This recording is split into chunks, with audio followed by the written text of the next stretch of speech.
This is my very first video monthly wrap-up for reading. I typically read a lot. This year I've read more than I have in a really long time, and that's good because now I'm in college again and I don't read a lot anymore. So this was my last month of really long titles, and then I'll be a little shorter for the next month. But here's what I read. I read a nonfiction about tarot. It just had like all the cards and their meanings. Very simple. So, I mean, it is what it is. I would recommend it if you are looking to know what the cards mean, but it doesn't really go in depth with like how to read or anything, just the card meanings. For those of you who have watched the movie, it's actually a book. And I am 34 and I haven't even seen the movie yet. But yes, I know the twist. It is also in the book. So as I was reading the book, I'm like, all right, I know what's going on already. Which was kind of helpful because it is a little chaotic, if you don't. Very good. It's a series, so I think I might pick up the next one because it leaves off on a little bit of a cliffhanger, and I'm interested to see what happens in it. And then the next book I read was P.S. A Longer Letter Later. I don't even know where I got this book. Must have been like a library, a weed book, and I grabbed it. It's about these two preteen girls who are best friends, and then one moves away to a different city, and so they become pen pals. And one's life drastically, improves, and the other declines, and it's just them telling each other about their lives and trying to figure out how to be friends with their lives changing so much and being so far away from each other. Quick read, interesting. Like, it wasn't bad. I enjoyed it. It was just really quick, meant for like middle school age though. Yakuza Book Boyfriend was my next book. It was on the Kindle, obviously. And I read it for the book starting with a Y challenge. It had a lot of potential. If you like smuttiness, it's all right. Very short though, and didn't really go into depth about anything. It is in a series though, so where all his friends get together with all her friends, I think. But anyway, I just wish there was more to it. So, like, yes, I liked it, but would I recommend it? Probably not. My next read was A Fresh Beginning and Murder. Super adored this book. Another one for a reading challenge set in the prairies. And this one is set in Canadian prairies, if I remember correctly. Super adorable though, like twins inherit a house. One's like super busy, like very urban, and then the one like just is aloof in life and wants to like revitalize this house, restore, remodel, what all those words. It's a small little town, so she makes lots of friends. There's a little romance. Absolutely love. Want to read the next one immediately. The next one was Queen of Clowns. And this one, I didn't really know what it was about. I got it like on one of those freebie days. Super good. I enjoyed the premise. It was like Hunger Games meets like, I don't even know. What is that one? Oh, to become a queen, they have to like fight to the death sort of situation. Not really fight, but like go through trials. So lots of, death, lots of like weird, batty, bloody, there's dragons. Of course, there's romance. There's secret romances. Super good. Twist ending. Or not twist, but like a cliffhanger. So I'm super excited to read. I have the rest of the series apparently too, so I'm gonna plow on through those. It is a little bit smutty, so like, if you like that, there's a few scenes in here that are up your alley. If not, I wouldn't read this one though, but I enjoyed it. The next was Covet from Tracy Wolff. I know she's controversial now with the series, but I'm a little late on the reads because I didn't start them when they came out. And so far, I'm really enjoying the series though. I mean, it's typical YA, paranormal, Hogwarts style where they all come together and like go to school. This one is, I don't even know, third, fourth in the series. So this one, they're in jail and she's with Hudson, and I love Hudson. Hudson stand forever. I really enjoyed it. I'm excited for the next book. I'm excited to see the downfall of basically their whole entire paranormal civilization as they know it, because it needs it. So I'm excited for the revolution. The next one I read was Aftertaste. I got this one for a Goodreads challenge. I didn't like go out seeking for it, but I picked it because of the little blurb on Goodreads, and it was like a chef could make meals, and once a person ate his meal, like it had to be a specific meal, then they could be reconnected with the ghost of a loved one. And that was very interesting to me. I like a little ghosty story, and this didn't seem like my typical, I like horror, so like didn't seem like a horror genre. It seemed more, I don't know, fiction-y. And yeah, it was, but I still enjoyed it a lot. I just enjoyed the characters. I didn't like the ending per se. I'm not going to go too much into it because then it would really spoil it.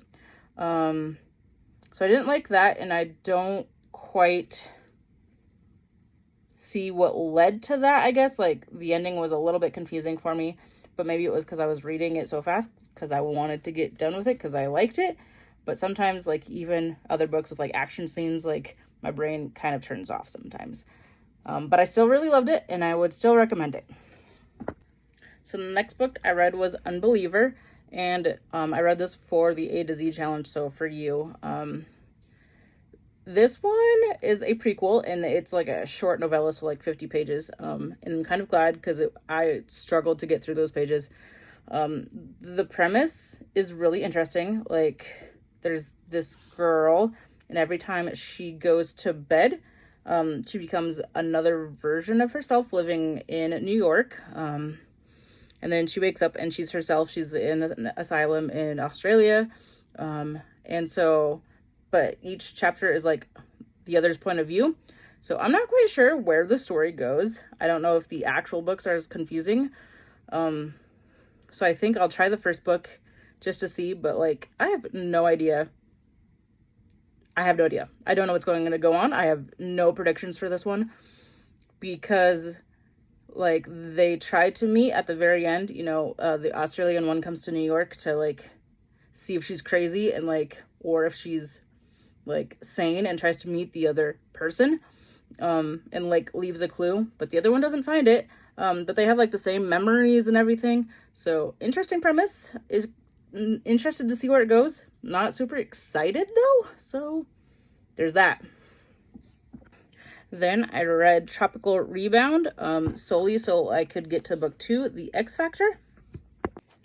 The X Factor. For the A to Z challenge, obviously. Both books are about the same character, so I'll just talk about them in one. They are short little stories. They're little novellas. They are, I would say, of the romance variety, of the spicy variety. These ones are actually about a threesome. This girl gets broken up with and decides to say F it and go on vacation by herself just to find herself, you know, explore after being in a relationship. And she meets this couple on the plane and things go from there. So yeah, I wouldn't say, well, extreme spice. Let's go with that one. My views on that are a little skewed. Either way, I liked them. They were short. I got through them pretty quickly, and like I didn't get bored with them. So yeah, I would recommend if you like that stuff. And I read some manga. I read 0 through 2 of Jujutsu Kaisen. To be fair, I started this series not because I wanted to. I like manga. I just didn't pick up this series for myself. Last year I had a senior who gifted his like favorite teachers a gift, and for some reason I got volume 2. So then I went and I bought 0 and 1 for myself so I could read his book too, because he loved the series, and that's sweet and I like it. That was a good gift. A little odd, but I liked the prequel really well. but like the main guy doesn't stick around. So that was a little sad. And then I had to readjust to this new guy. Interesting premise. Again, it's like about a school for people with abilities to exercise exercise curses, which are kind of like demons. There's a lot of lore. It's very popular. I'll still continue it because like I like manga. They're easy to read. I've already got this far. And so like I'm willing to read more. It's not my favorite though, and I definitely probably wouldn't have picked it up myself. I probably would have just watched the Netflix series maybe. But it is what it is. And then the next one was Piranesi. I have the book from Book of the Month Club. It's somewhere down in the boxes in their garage. I just wanted to get it off my TBR and it counted for a challenge. So mom was kind enough to let me use her Kindle and her Audible account to listen to it. The premise is that there is, don't quote me on this, it was very, there's this house in the beginning, like a big, I'm thinking like Grecian, abandoned, big mansion sort of deal with like water coming in all the time. And there's two people. And one is like, I didn't like him. And then there's the main character and he like doesn't really have a name. He doesn't really know anything about anything. He's kind of like a blank slate sort of person. And he's just like learning how to survive in this like empty house. So he like maps all the wings. There's a lot of wings. This is a big house. He maps everything, you know, he figures out the tides. He figures out, you know, like he's figuring out how to but like take care of animals. Like he's doing like survival skill sort of things. And in the middle, they're having a conversation and he's like, hey, what about this person? And so there's other people that have been in the house. They're dead. I don't know how he thinks really. I don't know how he comprehends, but he's like a blank slate. So they're his dead that he has to take care of. There's a big twist in the middle. And then I started like really reading it. It was kind of boring before then. I would rate it like a 7 out of 10. Like I enjoyed it once I got into it, but before it was like real boring. I was invested though by the end and I liked the characters. So like it was an interesting premise. I say that a lot, but it's true. And the last one I read for this month was just a little romance. How freaking romantic. I typically don't read romance books, even though I secretly like them. I just don't, because I'm a very strong, independent woman and I don't need no man or love. But this one was very cute. I kind of resonated with the female character because she was like a, you know, kind of like that strong, independent woman going to law school. Her friend's going through a divorce. So she goes and yells at his divorce lawyer. And then that divorce lawyer like becomes her professor at college because he like steps in, and it's just a cute little meet cute romance. 10 out of 10. I liked both characters.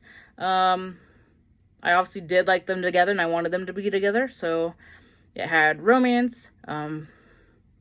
It had cute little moments. It was funny. I liked it all. So there you have it. 16 books I read in August. I don't normally read that much. That was a really awesome month of reading. Probably won't happen for a really long time though. But there you have it. Let me know if you like these.